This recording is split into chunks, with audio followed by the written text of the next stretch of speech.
Sabe aquela sensação de estar mexendo no rádio antigo talvez, e você para numa frequência que deveria ser só chiado, mas de repente do nada surge uma estação de rádio limpinha. Parece até meio mágico, né? Mas na verdade isso é pura física. E hoje a gente vai desvendar de vez esse mistério por trás dos chamados sinais fantasmas.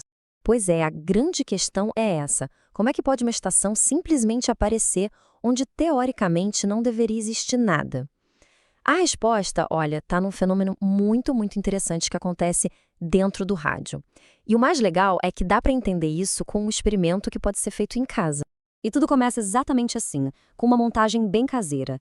Não precisa de nenhum laboratório super chique, não. Só um pouco de curiosidade e umas peças de eletrônica que muitas vezes, olha, são resgatadas de coisas que iam direto para o lixo. O processo é bem direto, saca só?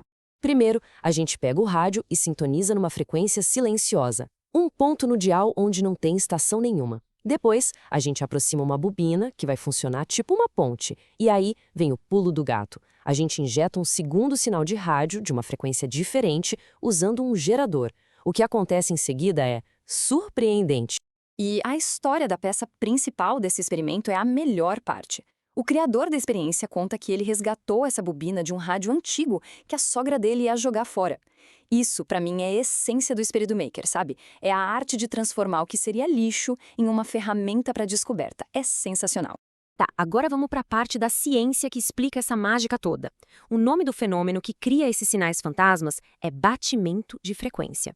E pode acreditar, esse é um conceito chave em telecomunicações. É bem aqui que a mágica acontece de verdade. Quando o sinal que a gente injetou com o gerador se mistura com o sinal de uma estação de rádio que já está no ar, mesmo que bem fraquinha, as duas ondas não ficam só ali, uma do lado da outra. Elas interagem, elas se combinam e criam duas frequências fantasmas completamente novas. Uma é a soma das duas originais e a outra é a diferença entre elas. E essa matemática da mistura é todo o segredo. O rádio que estava lá paradinho naquela frequência vazia, de repente consegue escutar uma dessas novas frequências que surgiram do nada. Geralmente, a frequência da diferença. É por isso que uma estação que estava em outro lugar do dial aparece onde não tinha nada. O rádio não ficou maluco, ele só captou o eco matemático dessa mistura de sinais. E é agora que a gente conecta os pontos. Esse experimento de garagem não é só uma curiosidade, não. Ele, na verdade, demonstra o princípio exato de como a imensa maioria dos rádios que a gente usa todo dia funciona. Então, longe de ser um defeito ou um truque, o batimento de frequência é, na verdade, uma técnica usada de propósito, de forma projetada.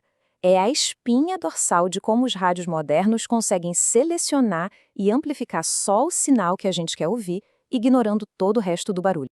E essa tecnologia brilhante tem nome, é o receptor superheteródino. Praticamente todo rádio, TV ou até celular usa essa arquitetura. O que o aparelho faz é gerar um sinal interno e bater esse sinal com o da estação que a gente quer ouvir. O resultado é sempre convertido para uma frequência padrão, a tal da frequência intermediária, que é muito mais fácil de amplificar e filtrar. É uma solução simplesmente genial e que está em todo lugar. Mas sabe, para além de toda a tecnologia, tem a paixão. Essa investigação toda não nasceu de uma necessidade de mercado, mas sim da pura e simples curiosidade de um entusiasta, de alguém que adora desmontar e entender como as coisas realmente funcionam. A motivação por trás de tudo isso é a mais genuína que existe. É a alegria de descobrir, a vontade de fazer um testezinho, só para passar o tempo. É esse espírito que move a inovação, seja numa bancada de garagem ou num laboratório de ponta. E a jornada, claro, não para por aí. Um experimento simples como este abre um universo de possibilidades para projetos bem mais complexos e fascinantes.